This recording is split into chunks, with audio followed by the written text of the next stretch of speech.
Garcia não diz que é candidato, nem vai dizer, não é inteligente do ponto de vista político lançar candidatura agora no caso de Paulo Garcia.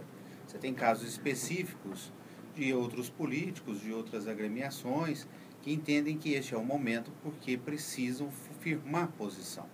É o caso, por exemplo, de Ronaldo Caiado. É o caso no DEM.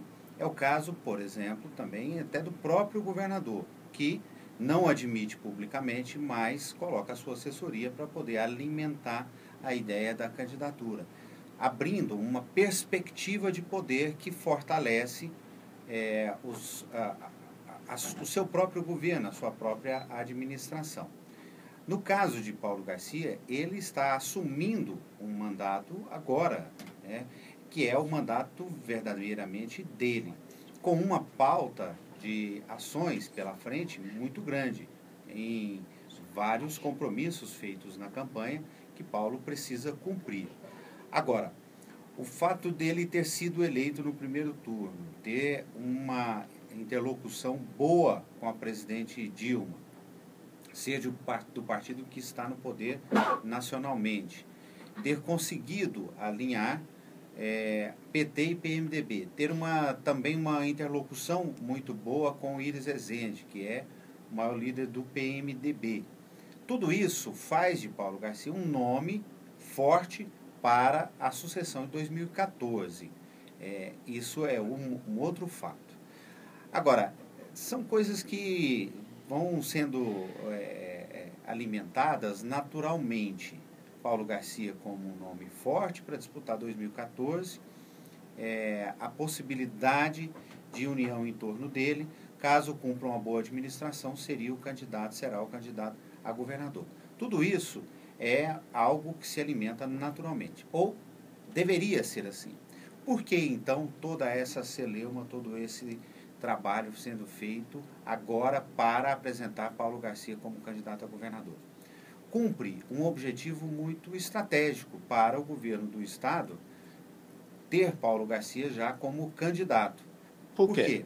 Porque desvia a atenção do próprio governador, cria um discurso direto de contraponto para o governador e gera uma fonte de desgaste para um adversário possível candidato em 2014. Adversário do campo político já estabelecido e adversário em potencial na disputa pelo governo.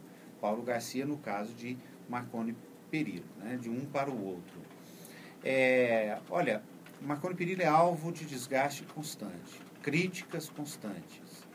No momento em que ele diz que Paulo Garcia é candidato e centra todo o fogo de sua base, de sua estrutura de comunicação, principalmente, para Paulo Garcia, ele cria uma outra pauta, tenta estabelecer uma outra pauta na imprensa e na cabeça das pessoas também, dos goianos de uma forma geral, que foge um pouco daquela que o desgasta. Por exemplo, um caso concreto. A maior crítica neste momento é direcionada à quantidade de buracos nas estradas de Goiás. Isso é fato. Isso é evidente. O próprio Diário de Goiás já mostrou em várias reportagens, vários vídeos e fotos, a quantidade de buracos nas estradas. A Vinha FM, o jornalismo da Vinha FM, já trouxe esse assunto aqui em destaque em várias ocasiões. Então, qual a forma de desviar um pouco o debate em torno desse assunto que desgasta o governo? Vamos falar também dos buracos na administração de Paulo Garcia. Esse é o pensamento do ninho marconista. Daí que a sua assessoria começa a fazer vídeos pontuais, começa a achar mais buracos do que as ruas de Goiânia têm, começa a dar destaque a um problema localizado em Goiânia, que é real em certa medida, mas não na dimensão das estradas estaduais, justamente para criar uma pauta, criar um assunto que desgaste Paulo Garcia e tente desviar um pouco a atenção de Marconi Perillo. Então, outra coisa, para poder alimentar a possibilidade de candidatura de Marconi Perillo como à reeleição em 2014, é preciso ter um adversário direto. Qual é esse adversário, então, estabelecido? Paulo Garcia. No momento em que o fogo é centrado em Paulo Garcia, isso também dá uma força para a própria articulação política de Marconi Perillo. Agora, sim. E tem um outro aspecto, Altair, que é preciso ressaltar. Qual? Junto a esse trabalho de direcionamento a ataques e a um fogo centrado em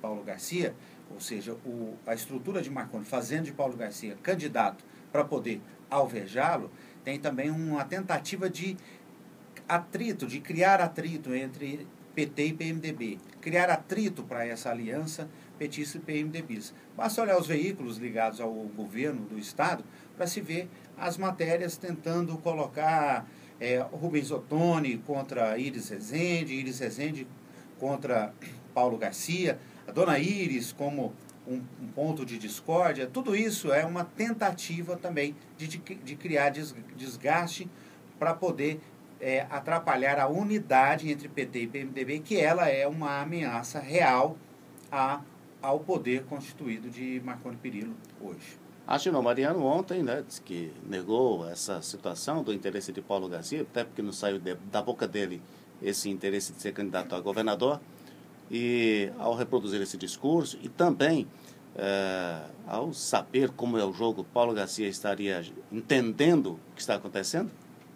Olha, eu não tenho dúvida. Paulo Garcia não é um neófito já sabe. Política. Ele conhece o jogo. Ele posiciona de forma veemente que não é candidato, não tem como fazer diferente. Agora, muitas vezes falta um apoio da estrutura de poder em torno dele, né? De PMDBistas e petistas, que não fazem, muitas vezes, a proteção e a defesa de Paulo Garcia que os marconistas fazem em torno de Marconi Perillo. Não há, em torno de Paulo, todo aquele aparato, aquela força para poder protegê-lo desse ataque centrado de Marconi Perillo e de seus aliados. Daí ele apanhar um pouco mais. Mas ele, propriamente, tem aí a experiência necessária para poder não se envolver com essa história de candidatura, deixar o tempo passar, fazer bem o seu trabalho. Lá na frente, Altair, tudo caminhando bem, pode ser que caia no colo dele a decisão de ser ou não candidato, ou ele vai ser o grande condutor da escolha e da campanha do candidato para enfrentar o candidato da oposição PT-PMDB para enfrentar Marconi Perillo ou também o candidato de Marconi Perillo.